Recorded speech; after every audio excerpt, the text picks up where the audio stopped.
Tomorrow, the Liberty Museum officially opens its new World War I museum. Now, just 10 years after the Wright brothers' first flight, World War I introduced airplanes to combat. Fox 4 photojournalist Phil Maslin shows us how that war still echoes today.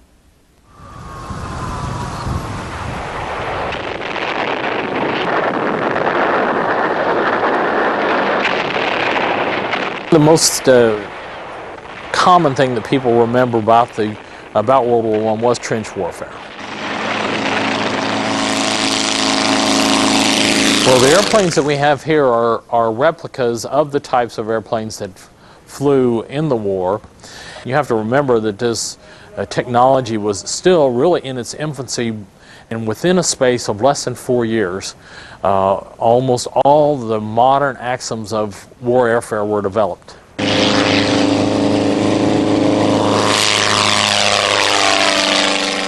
Newport 11s were the first aircraft that Americans flew in wartime. And they didn't fly it for America, they actually flew it in support of the French, because America had not yet entered World War I. One unit that a lot of Americans served in was a French unit, originally called the American Escadrille. The Germans protested about this because America was still neutral, and they changed it to the Lafayette Escadrille.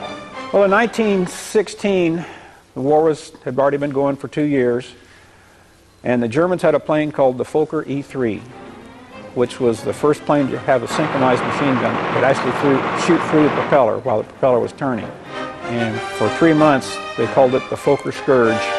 The Germans were just knocking them out of the air. The average lifespan of an Allied pilot at that time was about 10 hours in the air or 2 weeks on the front, whichever came first. The French brought out this Newport 11 fighter, which had the machine gun mounted on the top of the wing, so it shot over the propeller. And it was such an advanced plane over the Fokker E-3 that it just wiped the Fokkers from the skies. If you've seen the movie Flyboys, they did their utmost to make that authentic. Dirigibles were mainly used in the 1915 through 1916 when they had the first raids on London. They were unbelievably dangerous to fly because they had to use hydrogen gas in them as the lifting force. And hydrogen gas is extremely flammable, so all it would take was one incendiary bullet going through the side of the dirigible and it went up in flames, just like the one did in the movie. At the start of World War I, aviation, particularly military aviation, was in its infancy. Nobody knew what the planes were good for. A lot of the upper brass didn't even think they were worth anything. They went from that feeling to using them as observation planes and doing a little bit of bombing. And then to protect the observation planes, they had to develop fighters.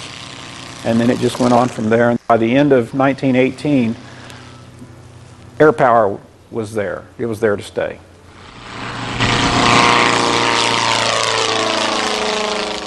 Fox 4 photojournalist Phil Maslin. The opening ceremonies at the Liberty Memorial tomorrow morning at 11. And after that, visitors are welcome.